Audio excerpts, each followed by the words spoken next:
Environmental impact assessment EIA, यानी कि वो विधि जिसके तहत ये पता लगाया जाता है कि कानून पे, पर्यावरण पे कितना प्रभाव पड़ेगा। वो असेसमेंट जो है, वो पूरी प्रक्रिया जो है, उसे EIA कहते हैं। सरकार जो है संशोधन करना चाह रही है इसमें। सरकार का कहना है कि एक तरीके से संशोधन के द्वारा ट्रांसपेरेंसी यानी पारदर्शिता जो है बढ़ेगी, इंप्रूवमेंट होगी। पहले ये आरोप लग चुके हैं कि जहां डिले आता है एनवायरमेंटल क्लियरेंस में, तो अक्सर भ्रष्टाचार के जो है आरोप आते हैं कि डिले इसलिए किया जा रहा है ताकि लोग अपना पैसा बनाएं। ये आरोप हैं। वहीं दूसरी तरफ काफी पर्यावरण विशेषज्ञों का कहना है कि ये संशोधन जो है कानून को जो है कमजोर करेगा। काफी इसमें जो है इम्पोर्टेंट इश्यूज हैं, चिंता के इश्यूज ये भी हैं कि जो नए मॉडिफिकेशन जो आ रहे हैं, अमेंडमेंट्स जो आ रहे हैं, उसके हिसाब से इंडस्ट्री जो है, कई इंडस्ट्रीज जो हैं वो अपना कामकाज पहले शुरू कर सकती हैं, एक्सपेंशन कर सकती हैं, और बाद में पर्यावरण क्लियरेंस जो होता है, जो मैंडेटरी है अब तक, वो बाद में ले सकती हैं। एक्सपर्ट्स का कहना है कि ये खतरनाक है क्योंकि ऑलरेडी काफी जो है ढील देती है इंडस्ट्री। सही तरीके से एनवायरमेंट क्लियरेंस अगर नहीं लेती है या उसके बाद भी काम नहीं होता ठीक तरीके से संरक्षण को ध्यान में रखते हुए, और अगर ऐसी छूट दे दी जाए तो बहुत ही खतरनाक होगा। इस इम्पोर्टेंट इशू को डिस्कस करने के लिए हमारे साथ दो बहुत खास मेहमान हैं। विक्रांत तोंगड़ जो एक एनवायरमेंटलिस्ट भी हैं, कॉन्जर्वेशनिस्ट भी हैं, और इस केस में याचिकर्ता भी हैं दिल्ली हाईकोर्ट के सामने। बहुत बहुत शुक्रिया विक्रांत हमसे बात करने के लिए। और साथ साथ विजय पंजवानी जी भी हैं जो बहुत जाने माने एनवायरमेंटल लॉयर हैं, और काफी सालों से उन्होंने काफी पहल की है एनवायरमेंट को लेके। मसूरी के पास कहीं अभी हैं, PCB के वो हैं, वो स्टैंडिंग काउंसिल भी हैं सेंट्रल पोल्यूशन कंट्रोल बोर्ड के। सबसे पहले मेरा सवाल विक्रांत आपके लिए, आप पिटिशनर हैं दिल्ली हाईकोर्ट में, आपकी मेन जो है प्रेयर क्या है दिल्ली हाईकोर्ट के सामने, और कोर्ट ने क्या कहा? कोर्ट का यही ऑब्जर्वेशन आया कि 17 अगस्त को नेक्स्ट हियरिंग है। मिनिस्ट्री ऑफ एनवायरनमेंट या गवर्नमेंट ऑफ इंडिया को अपना व्यू रखना चाहिए। शायद उनका कोई प्लान हो ऑलरेडी टाइम एक्सटेंड करने के बारे में, क्योंकि टाइम एक्सटेंड की बात इसलिए की जा रही है बार बार क्योंकि पब्लिक को प्रॉपर टाइम नहीं मिल पाया है। क्योंकि इस कोविड क्राइसिस में, कोविड-19 के क्राइसिस में लोग अपनी हेल्थ का गौर करें या लोग ड्राफ्ट के बारे में डिस्कशन करें। इसके अलावा लोग चाहकर भी मिल नहीं पा रहे हैं एक दूसरे, क्योंकि इस तरह के इंपोर्टेंट ड्राफ्ट के ऊपर सर बहुत डिटेल डिस्कशन होते हैं। जब वेटलैंड रूल्स 2017 आए थे, हमने उसके बारे में भी जगह जगह मीटिंग्स की थी। तमाम लोगों ने, देश भर में सैकड़ों मीटिंग्स हुई थी। उसके बाद एक छोटा सा वेटलैंड रिलेटेड नोटिफिकेशन पे लोगों ने अपना ऑब्जर्वेशन और कमेंट्स दिए थे। और जब ड्राफ्ट EIA की बात हो रही है तो अल्टीमेटली मेरा कहना यही है, हाईकोर्ट में हम लोग इन्हीं प्रेयर्स के साथ गए कि टाइम एक्सटेंड होना चाहिए। 30 जून को वो प्रेयर मानी गई। ऑनरेबल हाई कोर्ट ने उसमें एक लैंडमार्क ऑर्डर भी दिया। लेकिन जो पर्पस था कि रीजनल लैंग्वेज में, वर्नाकुलर लैंग्वेज में ट्रांसलेट करना चाहिए। आपके लिए चिंता का ये विषय है, क्यों? मेन आपके हिसाब से मेन क्या प्रॉब्लम एरियाज हैं? अगर आप ड्राफ्ट EIA की बात कर रहे हैं कि ड्राफ्ट EIA के ऊपर क्या क्या कंसर्न है मेनली, हाँ, ये वैसे ड्राफ्ट EIA अपने आप में रखने लायक ही नहीं था। देखिए, हम उस डॉक्यूमेंट के ऊपर डिस्कस कर सकते हैं जिसमें कुछ पॉजिटिव हो। पॉजिटिव से मेरा मतलब केवल एनवायरमेंटलिस्ट के पॉइंट ऑफ व्यू से, ये इंडस्ट्रियलिस्ट के लिए भी, ये देश के डेवलपमेंट के लिए भी बहुत कारगर बिल साबित या कारगर ड्राफ्ट या नोटिफिकेशन साबित होने वाला नहीं है। तो जहां तक ऑब्जेक्शंस की बात है, क्योंकि टाइम को ध्यान में रखते हुए हम यहाँ एक तरह से बुलेट पॉइंट पर ही डिस्कस कर सकते हैं, लिमिटेड पॉइंट्स के ऊपर डिस्कस कर सकते हैं। तो सबसे पहला इश्यू है, हमारा जो मेन ऑब्जेक्शन है सर, कि post facto environmental clearances. EIA notification का 1994 में जो पर्पस था, जो गवर्नमेंट ऑफ इंडिया का आइडिया था, जो एनवायरमेंट प्रोटेक्शन या कंजर्वेशन का आइडिया था, उसका पर्पस ये था कि प्रायर एनवायरमेंटल क्लियरेंस। ये EIA notification mainly prior environmental clearance की बात करता है। प्रायर से मेरा मतलब है कि किसी प्रोजेक्ट के आने से पहले इनिशियल फेज में एनवायरमेंटल क्लियरेंस लिया जाए। अगर पोस्ट फैक्टो एनवायरमेंटल क्लियरेंस, ये इसलिए जरूरी है, कंस्ट्रक्शन फेज में मेनली एनवायरमेंटल डैमेज होते हैं किसी भी प्रोजेक्ट, चाहे वो बिल्डिंग कंस्ट्रक्शन प्रोजेक्ट है, चाहे वो कोई इंडस्ट्रियल प्रोजेक्ट है। Construction phase, post construction phase, दो फेजेस में एनवायरमेंट डैमेज होता है। ये कम ज्यादा हो सकता है, लेकिन इसलिए प्रायर एनवायरमेंटल क्लियरेंस लेना जरूरी है, क्योंकि साइट असेसमेंट प्रॉपर किया जा सके जहां कोई पर्टिकुलर प्रोजेक्ट आ रहा है। अगर प्रायर एनवायरमेंटल क्लियरेंस नहीं है तो पोस्ट फैक्टो एनवायरमेंटल क्लियरेंस का मतलब है एनवायरमेंटल डैमेज हुआ, बाद में आप उसके लिए कुछ रेमेडी लेना चाह रहे हैं, बाद में रेमेडी में उस तरह के रिलीफ शायद लोकल सोसाइटी को या एनवायरनमेंट को नहीं मिल पाएंगे। इसलिए इसका पर्पज ही ये था। तो हमने पोस्ट फैक्टो का जो प्रोविजन किया है, एक तरह से रेगुलाइज कर रहे हैं इलीगल एक्टिविटी को। अगर किसी ने इंटेंशनली या अनइंटेंशनली प्रायर एनवायरमेंटल क्लियरेंस नहीं लिया है, किसी इंडस्ट्री ने, किसी बिल्डर ने या किसी प्रोजेक्ट प्रोपोनेंट ने, तो उसके पास एक लीगलाइज विंडो है कि वो कभी भी जाकर ले सकते हैं। तो ये पंजवानी जी जो विक्रांत कह रहे हैं, इम्पोर्टेंट पॉइंट ये है कि पूरा जो बनाया गया था कानून, प्रायर क्लियरेंस की बात की गई थी। अब पोस्ट फैक्टो मतलब आप बना लीजिए एक तरीके से जैसे अवैध निर्माण किया जाता है, चलिए बिल्डिंग बना दी, कंपाउंडिंग फीस दे दीजिए, लेकिन यहाँ पर्यावरण के संरक्षण की बात कर रहे हैं। आपने पेड़ काट दिए तो ये नहीं कि नई बूटी बनाएंगे तो उसको 20 साल जो लगे थे पेड़ तो एकदम तुरंत नहीं आ पाएगा। तो नुकसान जो हुआ पर्यावरण और लोगों के जीवन और हेल्थ को लेके वो स्ट्रेट अवे होगा। पेनल्टी भी लगाएं, जितना ही पैसा दें। तो ये चिंता का विषय क्या, इससे आप सहमत हैं पंजवानी जी? देखिए, आपको मैं ये इतना सीधा साधा क्वेश्चन नहीं है कि पूरी पावर एमओएफ के पास है, ऐसा नहीं है। अब जैसे कोई फैक्ट्री लगानी है, चाहे वो छोटी हो या मिडिल में हो या लार्ज इंडस्ट्री हो, उसको स्टेट पोल्यूशन कंट्रोल बोर्ड से के पास अप्लाई करना ही है, उससे कंसेंट यानी परमिशन लेनी है स्टेट पोल्यूशन कंट्रोल बोर्ड की। इसका कोई लेना देना नहीं है उसके साथ। ये जो आप डिस्कशन कर रहे हैं, ये EI नोटिफिकेशन का, ड्राफ्ट का, तो एक पॉइंट तो ये है कि स्टेट पोल्यूशन कंट्रोल बोर्ड को आप एक तरफा नहीं कर सकते, जैसे उर्दू में कहते हैं नजरअंदाज नहीं कर सकते। दूसरा, आपको बिजली चाहिए तो उसमें परमिशन की जरूरत पड़ती है। आपको लैंड चाहिए तो लैंड एजेंसी अलग है। तो इस तरह से कम 15-16 एजेंसीज की परमिशन लेनी होती है। पेड़ कटिंग, अब ट्री कटिंग देखिए आप, ट्री कटिंग इतना आसान नहीं है, पूरे इंडिया में कहीं भी आसान नहीं है। जैसे आपने पेड़ को हाथ लगाया, सीधा FIR होता है नियरेस्ट पुलिस स्टेशन में। तो पूरा का पूरा पावर, पिटिशनर ये सोच रहे हैं कि पूरा का पूरा पावर मिनिस्ट्री ऑफ एनवायरनमेंट में और पूरा का पूरा पावर EIA में। EIA में नहीं है पूरा पावर। इसके बाद पोस्ट फैक्टो परमिशन किस चीज की? पूरे प्रोजेक्ट की। जब ये सारी चीजें ले ली और उसने काम शुरू कर दिया, अब उसके पास 15-16 परमिशन हैं, उसमें उसको 2-3 साल लग गए परमिशन ले। ये स्टेट पोल्यूशन बोर्ड से ही 1.5 साल लगता है परमिशन लेने में। 2 तरह की परमिशन चाहिए, permission to establish and permission to operate.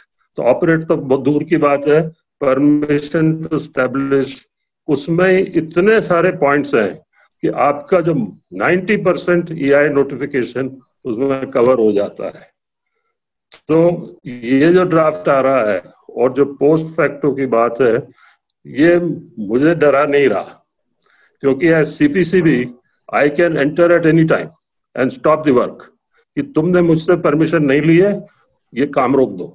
But sir ये बताएं कि दूसरी चीज करप्शन की है। Sorry to interrupt you, but जैसे आपने कहा, यही पॉइंट पे मैं आ रहा हूँ कि CPCB के सेंट्रल पोल्यूशन कंट्रोल बोर्ड या स्टेट पोल्यूशन कंट्रोल बोर्ड के पास पावर्स तो है, हिंदुस्तान में कानून की कमी नहीं है, लेकिन वो इम्प्लीमेंट कितना होता है? अब विशाखापट्टनम गैस लीक भी जो हुआ था, वहां पर भी इन्होंने एक्सपेंशन जो किया था, वो पोस्ट फैक्टो क्लियरेंस की बात करते हैं। तो मतलब ऑब्वियसली या तो एकदम लापरवाही हुई, पोल्यूशन कंट्रोल बोर्ड भी नहीं गया वहां पर, क्योंकि एक्सीडेंट हुआ, लोग मरे, जान माल का नुकसान हुआ। और अगर यही सिस्टम चलेगा, प्रॉब्लम यही है कि कानून की तो कोई कमी नहीं है, हमारे पास बढ़िया से बढ़िया कानून है। प्रॉब्लम सिर्फ यही है कि इसको इम्प्लीमेंट कैसे किया जाएगा, क्योंकि ये होना कि इंडस्ट्री को तो मेन उनका मोटिव होता है अधिकतर कि भाई प्रॉफिट कमाना। ऑब्वियसली कानून और ढांचा है, लेकिन कितने लोग उसके अंदर ऑपरेट करते हैं, कितने लोग सही समय पे ये लेते हैं? ऑब्वियसली काफी इंडस्ट्रीज जो है कंप्लायंस करते हैं, लेकिन कुछ लोग हैं जो नहीं करते हैं। क्या उन लोगों को और छूट मिल जाएगी इसको लेके? कि आप, ये बहुत सारे अलग इश्यूज हैं। एक इशू है नेग्लिजेंस, दूसरा इशू है करप्शन, ये सब एक हेडिंग आती है एनफोर्समेंट। अब इंडिया में सबको पता है कि एनफोर्समेंट बहुत वीक है, बहुत ही वीक। क्यों वीक है? क्योंकि या तो वो नेग्लिजेंट है, या वो करप्ट है, या वो करप्ट होकर नेग्लिजेंट हो जाता है, वो देखता ही नहीं है। तो इस तरह से इश्यूज को मिलाना नहीं चाहिए। अगर आपकी लड़ाई करप्शन और नेग्लिजेंस से है तो आप वहां उस पर बात करिए, सरकार का ही कहना है, मैं नहीं कह रहा, सरकार का कहना है कि हम सिस्टम में ट्रांसपेरेंसी लाना चाह रहे हैं, सिस्टम को एक तरीके से एक सही सिस्टम बना रहे हैं, सरकार का कहना है। ट्रांसपेरेंसी तो है, लेकिन 8 एजेंसीज हैं, 8 करप्ट हो तो आप कितनी और ट्रांसपेरेंसी लाओगे? अभी सुप्रीम कोर्ट भेजती है कोई इंस्पेक्शन के लिए तो 2-2 टीम जाती है हमेशा, सेंट्रल पोल्यूशन कंट्रोल बोर्ड और स्टेट पोल्यूशन कंट्रोल बोर्ड। ये मेरे ही कहने पे शुरू हुआ था, अब ये उसमें ढांचे में आ गया है। जब भी इंस्पेक्शन होगा 2 एजेंसीज जाती है, सीपीसीबी और नीरी, या सीपीसीबी और स्टेट पोल्यूशन कंट्रोल बोर्ड। ये इसलिए जरूरी हो गया था, ये मिल बांट के एक आदमी गया, एक एजेंसी गई, वो पैसे लेके अपनी अच्छी रिपोर्ट देती, इसलिए 2 एजेंसीज। अब हमने देखा है कि 2 हो या 3 हो, सारे के सारे बदतमीज करप्ट है। 3-3 एजेंसी आती हैं, उसके बाद भी झूठी रिपोर्ट्स, कुक्ड अप रिपोर्ट्स आ रही हैं, तो आप क्या करोगे? अब आपका इशू है, आपका इशू ये नहीं है, ये ड्राफ्ट, ये जो नोटिफिकेशन निकालने वाले हैं, जो इसमें सुविधाएं दे रहे हैं इंडस्ट्री लगाने की, वो एक अलग इशू है। करप्शन, नेग्लिजेंस अलग है। नहीं, आप जैसे कह रहे हैं ईज ऑफ डूइंग बिजनेस एक तरीके से इंडस्ट्री के लिए आसान तो हो जाएगा कि आपने कर भी लिया, शुरू भी कर लिया, लेकिन प्रॉब्लम यह है कि जो इन्वायरमेंटल डैमेज है वो लॉन्ग टर्म डैमेज होता है, उसको मतलब रेमेडी नहीं कर सकते। ऐसे डैमेज नहीं हो पाएगा क्योंकि एजेंसीज वहां मौजूद हैं। ऐसे फॉरेस्ट में कोई ट्री काटना थोड़ी कोई शुरू कर देता है। पूरा इंडिया का जो फॉरेस्ट है उसमें फॉरेस्ट ऑफिसर्स ड्यूटी पे हैं पूरे इंडिया में। पब्लिक कंसल्टेशन का टाइम भी कम किया गया, 30 दिन से 20 दिन कर दिया है। नहीं, उसको किया है, उसका प्रस्ताव यही है। एंड दूसरा, कंसल्टेशन का टाइम कम नहीं किया है, कंसल्टेशन के ये 20 दिन कर दिए हैं, तो 20 डेज, तो 30 से 20 दिन कर दिए में रिस्पॉन्ड करिए, नहीं रिस्पॉन्ड करिए। अच्छा, बट पहले ज्यादा था। अच्छा, इनको गवर्नमेंट का है, आप 50 दिन ले लीजिए। Response time has been shortened. Response time जो है वो 20 दिन कर दिया है कि आप इसको पढ़ के अपने ऑब्जेक्शंस फाइल कर दीजिए। बट क्या ये इंडिया में आप मेरा बस यही सवाल है कि देखिए, आप लोग तो काफी एक्सपर्ट्स हैं सब्जेक्ट में, बट जिसके एरिया में ये प्रोजेक्ट आने वाला है उसको शायद पता भी नहीं कि क्या इसके फायदे हैं, नुकसान हैं, कैसे इसमें संशोधन किया जा सकता है। तो शायद आम आदमी को थोड़ा और समय लगे, तो शायद जो 30 दिन की पहले सीमा थी उसको 20 दिन कर दिए। 10 दिन में हालांकि कोई आसमान नहीं टूट जाएगा, लेकिन बट 10 दिन भी शायद मायने रखता है उन लोगों के लिए जिन पे प्रभाव पड़ेगा। तो एक ये है, मतलब मेरा तो कहना ये है, आप 50 दिन कर दीजिए, मेरा पर्सनल ओपिनियन है। आप 50 डेज कर दीजिए। रिस्पॉन्स टाइम की बात हो रही है ये, कि आपने एडवर्टीजमेंट पढ़ा, आप 20 के बजाय 50 दिन में रिस्पॉन्ड करिए। ये जो 500-600 पेज की AI रिपोर्ट होती है उसमें पूरी बहुत सारी चीजें दी गई हैं और ये AI नोटिफिकेशन में मेंशन्ड है। अब ये देखिए कितना उसने हर चीज पे आपको डिटेल्स में देना पड़ेगी। रॉ मटेरियल क्या यूज करोगे, फ्यूल क्या यूज करोगे, और कितने पेड़ काटोगे, what are the project benefits. But ये सर आप ये कह रहे हैं कि जहां प्रायर, आप एकदम सही कह रहे हैं, बट ये वो स्थिति है जहां प्रायर मतलब पहले आप बता रहे हैं।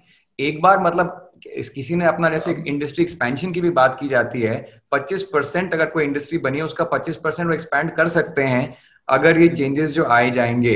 और ऑब्वियसली जैसे आपने कहा 500-600 पेजेस की अच्छी डिटेल रिपोर्ट है, जाहिर सी बात है 500-600 अगर रिपोर्ट की इतने पेजेस की है, क्या 20 दिन भी सही होंगे? और जो आदमी को समझ भी नहीं कि ये क्या टेक्निकल चीज है। तोंगड़ जी, मैं आपसे जानना चाहता हूँ कि इसमें जो है कैटेगरीज जो है A, B1, B2 जो है, B2 की जो सूची भी बढ़ा दी गई है, यानी कि वो इंडस्ट्री जिसमें और एग्जेम्पशंस जो दिए गए हैं वो B2 में डाले गए हैं। तो इसको लेके थोड़ा बताएं आप, थोड़ा इसके बारे में विस्तार में बताएं। बिल्कुल, एग्जेम्पशन EIA नोटिफिकेशन का जो प्रीव्यू था काफी डिटेल था, काफी ब्रॉड प्रोस्पेक्टिव में इसको लेके चला गया था 94 में, क्योंकि भोपाल गैस त्रासदी के बाद एक थॉट था, एक सरकारी मशीनरी में, पब्लिक में एक अलग क्रेज था कि हम कुछ एनवायरमेंटल लॉज को टाइट करें। तो जहां तक आपने एग्जम्पशन की बात की, एग्जम्पशन अभी से नहीं, मनमोहन जी की सरकार में भी एग्जम्पशंस लगातार दिए जाते रहे हैं और अभी भी उसको और बढ़ाया गया है। बिल्डर्स को एग्जम्पशन देना, इसके अलावा तमाम रोड प्रोजेक्ट्स को, लीनियर प्रोजेक्ट्स को एग्जम्पशन देना, तो जहां तक आपने इसकी डिटेल डिस्कशन की बात की, तो एग्जेम्पशंस का लिमिटेशन इस बार काफी बढ़ा है, काफी प्रोजेक्ट्स को इसमें एग्जेम्पशन दिया गया है। तो ये बहुत बड़ा है, इसका एक तरह से इसके बहुत नेगेटिव इफेक्ट होंगे लॉन्ग टर्म में। जैसे आपने देखा ऑयल गैस लीक का मैटर, ऑयल गैस का जो आसाम में इशू आया, एलजी पॉलीमर्स का रिसेंटली इशू, इस तरह के एक्सीडेंट अनफॉर्चुनेटली भगवान करे ना बढ़े, लेकिन बढ़ने के चांसेस है, क्योंकि रेगुलेशन या आप इतने लूज कर रहे हैं। और सर ने जैसा अभी रेफरेंस दिया, काफी सीनियर लॉयर है सर, मैं उनको काउंटर नहीं करना चाहता, मैं अपना वेरी हम्बली अपना कंसर्न रखना चाहता हूँ कि जैसे सर ने कहा कि सीपीसीबी पेनलाइज कर सकती है, सीपीसीबी एक्शन ले सकती है अगर कोई वायलेशन करते हैं, लेकिन अभी इस ड्राफ्ट में सीपीसीबी को तो पावर है एक्शन लेने की, लेकिन पब्लिक को पावर नहीं है। अगर कोई वायलेशन आता है तो प्रोजेक्ट प्रोपोनेंट या गवर्नमेंट एजेंसी ही कंप्लेन कर सकती है। आप बता दिए सीपीसीबी ने या गवर्नमेंट एजेंसीज ने या प्रोजेक्ट प्रोपोनेंट ने कितनी बार वायलेशन कोर्ट में उठाए हैं? केवल और केवल एनवायरमेंटलिस्ट या जो वहां के आसपास के लोग हैं वही वायलेशन के केसेस को उठाते हैं। अगर ये केसेस सीपीसीबी या एसपीसीबी उठाते तो क्या एलजी का मैटर हो पाता? एलजी पॉलीमर्स इस तरह से वायलेट कर पाते बिना एनवायरमेंटल क्लियरेंस के? लास्ट 20 ईयर्स से वो लोग रन कर रहे हैं, कभी किसी ने रेज नहीं किया, एनवायरमेंटलिस्ट ने रेज किया, वो भी अब आकर। तो ये एक कंसर्न है। पंजवानी जी, क्या आपको लगता है कि ऑब्वियसली कानून को चेंज होना चाहिए समय के साथ, सब कुछ देख के, बट ऑब्वियसली जो मेन उसका नियत जो है, क्या आपको लगता है कि इसमें थोड़ा और सोच समझ की जरूरत है? जैसे सरकार ने खुद कहा, मंत्री जो एनवायरमेंट मिनिस्टर का खुद कहना है कि ये ड्राफ्ट है, कंसल्टेशंस खूब हजारों शायद लोगों ने लिखा है इसके बारे में, तो मिनिस्ट्री पढ़ेगी इसको। तो क्या आपको लगता है कि कुछ इसमें जो पंक्तियां जो हैं, कुछ ऐसे जो प्रोविजंस जो हैं, उसमें थोड़ी और सोच की जरूरत है, या आप सहमत हैं जिस तरीके से अभी दिया गया है उससे आप पूरा सहमत हैं? नहीं, सहमत है। इसका एक रीजन है, ये एनफोर्समेंट की बातें और एनवायरनमेंट की बातें दोनों मिक्स हो रही हैं, इसको अलग रखना है। अब किसी ऑफिसर का नेग्लिजेंस है, उसको एनवायरनमेंट में मत लाइए, आप उसको आप नेग्लिजेंस और पनिशमेंट में डील करिए।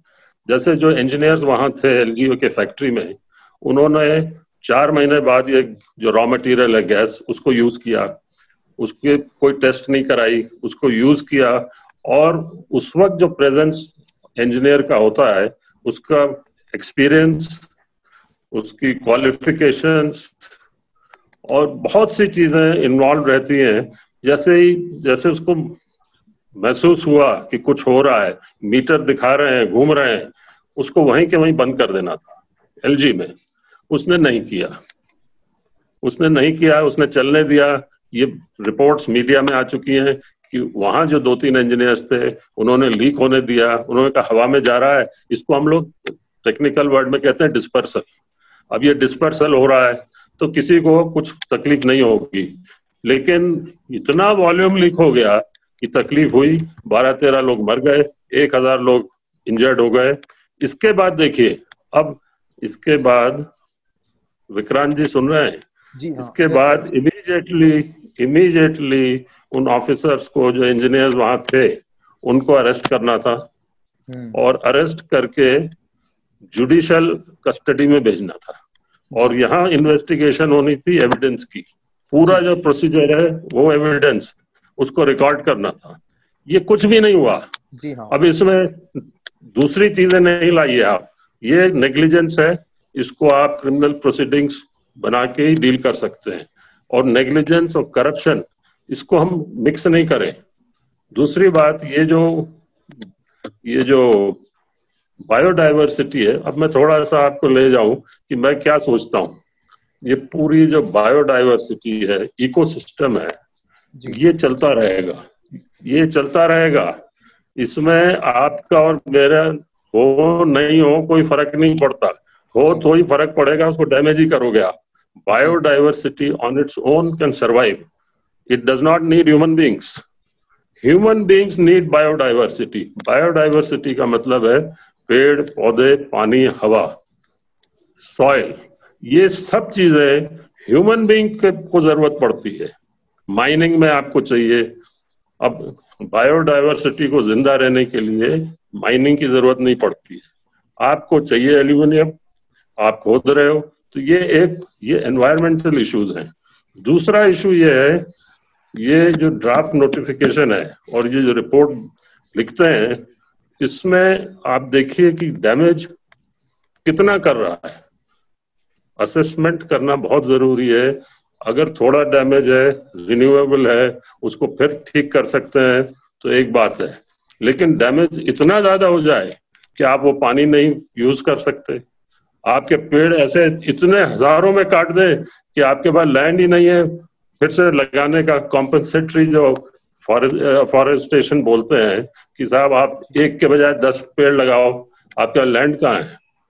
आज आगरा में क्या हो रहा है, वहीं के वहीं काट रहे हैं पेड़ और वहीं के वहीं लगा रहे हैं, और फिर वही पेड़ जो लगा दिए हैं कॉम्पनसेटरी उसको फिर काट रहे हैं, फिर उसको सी में ले गए, एक सर्कल बना दिया है, वहीं पे पेड़ लगाए जा रहे हैं। तो हमको ये जो एनवायरनमेंट के प्रॉब्लम्स हैं, एक तो छोटे छोटे प्रॉब्लम और एक इतने डैमेजिंग प्रॉब्लम्स कि आप ठीक ही नहीं कर सकते एनवायरनमेंट, इनको अलग रखना है। तो और दूसरी ये परमिशंस की बात जो है, ये जो नेग्लिजेंस और corruption, state pollution control board, CPCB और वाटर कमीशन और फॉरेस्ट डिपार्टमेंट, 15-16 डिपार्टमेंट्स होते हैं जिसके थ्रू ये प्रोजेक्ट प्रोपोनेंट जाता है। उसमें एक ये एनवायरनमेंट भी आ गया है। एक जगह ये भी लिखा हुआ है इसमें ड्राफ्ट में कि ये एक बार हो जाए, ओके हो जाए अगर प्रोजेक्ट, तो सीपीसीबी और स्टेट पोल्यूशन कंट्रोल बोर्ड की जरूरत ही नहीं है। वो मेरे ख्याल से बहुत गलत होगा। स्टेट पोल्यूशन कंट्रोल बोर्ड की कंसेंट लेना बहुत जरूरी है, क्योंकि वो बहुत टफ होती है, वो इतना आसान नहीं होता। वो consent to establish, consent to operate बात की बात है, कंसेंट टू एस्टैब्लिश बहुत तगड़ा रूल्स हैं उसमें। जो पहले स्क्रीनिंग प्रोसेस का था कैटेगरी बी प्रोजेक्ट्स के लिए, वो एकदम हटाया जा रहा है। आपके हिसाब से ये भी चिंता का इशू है? बहुत बड़ा चिंता का विषय है ये, हम इसको बिल्कुल सपोर्ट नहीं कर सकते हैं। एंड इसका ये भी मतलब कि एंड जो सूची जो बढ़ाई गई है, जो और प्रोजेक्ट्स डाले गए हैं B2, मतलब A लेवल हाईएस्ट कैटेगरी जो है, जिसके लिए मतलब पूरे परमिशंस वगैरह चाहिए, उसके बाद B कैटेगरी आती है और B में भी B1 और B2 जो है सबसे इजी है एक तरीके से सेटअप करना, या लेस डिफिकल्ट है एक तरीके से। तो B2 में जो कैटेगरीज डाली है, इंडस्ट्रीज डाली है, उसकी सूची बढ़ा दी गई, यानी कि और लोग अब एक तरीके से आसानी से इन्वायरमेंटल लॉज को बाद में एक तरीके से परमिशन वगैरह ले सकते हैं। हाइड्रो इलेक्ट्रिक प्रोजेक्ट 25 मेगावाट से नीचे जो प्रोजेक्ट है, अगर कोई बनाता है, उसे भी B2 कैटेगरी में डाल दिया गया है। और ये हमें पता है, एनवायरमेंटलिस्ट बताते हैं कि भाई हाइड्रो इलेक्ट्रिक प्रोजेक्ट का जो प्रभाव सिर्फ पानी रोकने पे नहीं होता, आसपास पूरे इकोसिस्टम पे होता है। तो ये मैं आपसे फाइनली अब जो है, ये लड़ाई जो है कानूनी लड़ाई हो गई है एक तरीके से। सरकार का कहना कि देखिए ये सिर्फ ड्राफ्ट है, अभी हम इस पे जो भी अमेंडमेंट्स वगैरह प्रस्तावित हैं इस पे सोच समझ करेंगे। आपसे आखिरी पॉइंट विक्रांत, ये मामला कर्नाटक हाईकोर्ट में भी है। बड़ा सिंपल एक दिल्ली हाईकोर्ट का ऑर्डर था कि आप जो है इस पूरे चेंजेस को, प्रस्तावित चेंजेस को रीजनल लैंग्वेज में छापिए, बिकॉज बहुत जरूरी है कि लोग जाने और राज्य के अपने रिस्पॉन्स दें। क्या ये कार्य अभी तक हो पाया है पूरा? नहीं, जहां तक हमें हाईकोर्ट का ऑर्डर है। हाँ, दिल्ली हाईकोर्ट का 30 जून का ऑर्डर है, और उस ऑर्डर को with in 10 days translation work करके वाइड पब्लिसिटी करनी थी रीजनल लैंग्वेज में इस ड्राफ्ट EIA 2020 की। वो काम अभी नहीं हो पाया है, 10% काम भी उसमें नहीं हो पाया है। जब हमने राइट टू इन्फॉर्मेशन के थ्रू इन्फॉर्मेशन कलेक्ट किया, वो भी लगभग 1 महीने बाद हमें इन्फॉर्मेशन मिल पाया, 30 जुलाई को मिल पाया। उसमें ये आया है कि केवल 3 लैंग्वेज में, नेपाली, मराठी और इस तरह की 3 लैंग्वेज में, 22 में से केवल 3 लोकल या रीजनल लैंग्वेज में इसको ट्रांसलेट किया गया है, जबकि काफी टाइम वो लोग ले चुके हैं और कमेंट्स देने का टाइम खत्म हो चुका है और अभी तक ट्रांसलेशन वर्क कंप्लीट नहीं हुआ है। तो एक तरह से हम लोग कॉन्स्टिट्यूशनल राइट है जो लोगों का, कि लोगों को ट्रांसपेरेंसी के साथ गवर्नमेंट अपना स्ट्रेटजी बताए, या जो वो नोटिफिकेशन लेके आ रहे हैं जिससे लोग ऑब्वियसली इफेक्टेड होंगे, उसके बारे में जो बताने की बात है, वो कहीं ना कहीं पर्पस जो है गवर्नमेंट ने वो बात कहीं ना कहीं जो ऑर्डर है उसको प्रॉपर इंप्लीमेंट नहीं किया है। इस वजह से लोगों में काफी रोष है। जैसे ट्राइबल कम्युनिटी है, क्या वो हिंदी अंग्रेजी में, जरूरी नहीं है वो हिंदी अंग्रेजी में पढ़ सके, कुछ लोग उनमें हो सकते हैं हिंदी अंग्रेजी में इस ड्राफ्ट को पढ़ सके, लेकिन उनकी लैंग्वेज में उनके बीच में जाकर हमें इसे समझाना चाहिए, फिर उनके ओपिनियन के बाद इस पर काम करना चाहिए। और लास्ट में कंक्लूड करना चाहूंगा, क्योंकि एक बात लगातार आई है कि आ रही है सर कि ड्राफ्ट है, ड्राफ्ट, अभी आप ऑब्जेक्शन सजेशन दीजिए। देखिए ड्राफ्ट है, हमने अक्सर ऐसा देखा है लास्ट 10 इयर्स में, कई ऐसे नोटिफिकेशन चैलेंज किए हैं, कमेंट्स भी दिए हैं, बहुत डिटेल कमेंट्स दिए हैं, मिलकर भी कमेंट्स दिए हैं, लेकिन फाइनल नोटिफिकेशन और ड्राफ्ट नोटिफिकेशन में माइनर डिफरेंस होता है। वो भी ये देखने में आया है कि कॉर्पोरेट ने जो चेंजेस कहे हैं उनको मेनली कंसीडर किया जाता है। अगर मिनिस्ट्री ऑफ एनवायरनमेंट ऐसे 10 या 11 एग्जांपल भी हमें दे सके कि civil society, environmentalist, environment conservationist के इस तरह के ड्राफ्ट्स को फाइनल करते वक्त किन किन के सुझाव को कंसीडर किया गया, सब बहुत कम होता है। हमें कोर्ट में ही जाना होता है अपने पॉइंट्स को दोबारा उठाने के लिए। और ये जो नोटिफिकेशन है, लास्ट लाइन में कहना चाहूंगा, ये notification compilation of the violations है, एनवायरमेंटल लॉज का वायलेशन को कंपाइलेशन किया है। और कहीं ना कहीं हाई कोर्ट के जो सुप्रीम कोर्ट के ऑर्डर हैं, एनजीटी के ऑर्डर हैं जो प्रोटेक्ट करते हैं ड्राफ्ट ईआई नोटिफिकेशन को, उन ऑर्डर्स को ना मानते हुए अगेन दोबारा उनका कंपाइलेशन करके फिर एक नोटिफिकेशन ले आए, जबकि उन सबको चैलेंज किया जा चुका है। मतलब मेन मकसद क्या प्रोजेक्ट को ही देने का है, पर्यावरण सेकेंडरी है क्या? ऑब्वियसली ये जो विक्रांत पॉइंट बना रहे हैं, नहीं, एनवायरमेंट सेकेंडरी बिल्कुल नहीं है। अगर आप एक सेकंड दें, मैं आपको बताऊं कि सीपीसीबी और स्टेट पोल्यूशन कंट्रोल बोर्ड, पूरे स्टेट्स में एक एक स्टेट पोल्यूशन कंट्रोल बोर्ड है, उसके ऊपर बैठा है सीपीसीबी। ये स्टैट्यूटरी बॉडीज हैं। इसका मतलब है कि एयर एक्ट और वाटर एक्ट की पैदाइश है। ये ऐसे इसको ब्रश असाइड नहीं कर सकते।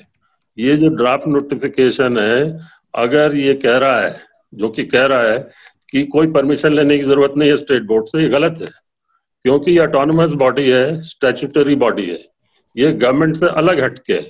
अब आप पूछोगे आप तो गवर्नमेंट की बॉडी हो, ऐसा नहीं है। It is autonomous body under the administrative control of the ministry.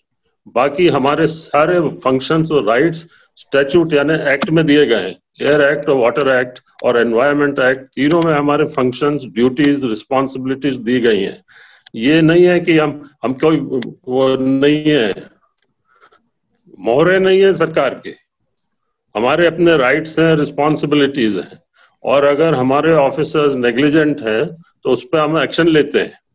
जैसे ये एलजी वाला है, अभी मुझे इस वक्त मालूम नहीं है, लेकिन एक्शन जरूर लिया होगा state pollution control board chairman ने और मेंबर सेक्रेटरी ने, कि जो एयर वाला और जो स्टोरेज हैजर्डस वेस्ट वाला है, देखिए हैजर्डस केमिकल्स का एक अलग डिवीजन होता है हर बोर्ड में, उसके एक इंचार्ज होता है, 3 साइंटिस्ट रहते हैं उसमें, एक कन्वीनर और 2 साइंटिस्ट। और ये पूरे स्टेट्स में ऐसा है, तो उनके ऊपर एक्शन जरूर लिया होगा। अभी मैं नहीं कह सकता कि लिया है कि नहीं लिया है, और आपके ये इंटरव्यू देखने के बाद तो जरूर लेना पड़ेगा। कॉपी भेज दीजिए एक सीपीसीबी को। चलिए जरूर भेजेंगे।